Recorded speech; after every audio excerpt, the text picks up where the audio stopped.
Karibu Amazon, msitu mkubwa zaidi duniani, nyumbani kwa viumbe wakubwa na waajabu kuliko sehemu yoyote duniani. Moja ya kiumbe hatari na mashuhuri zaidi ni Green Anaconda. Huyu ndiye nyoka mkubwa zaidi duniani kwa uzito. Anaweza kufikia urefu wa zaidi ya mita 9 na uzito wa kilo 250.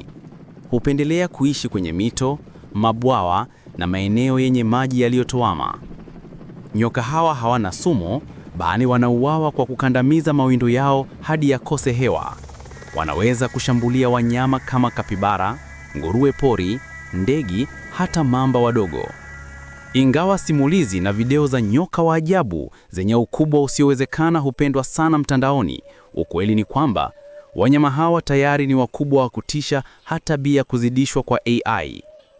Msitu wa Amazon bado umejaa siri na viumbe wasio na kifani, na Green Anaconda inabaki kuwa malkia wa mito ya Amazon.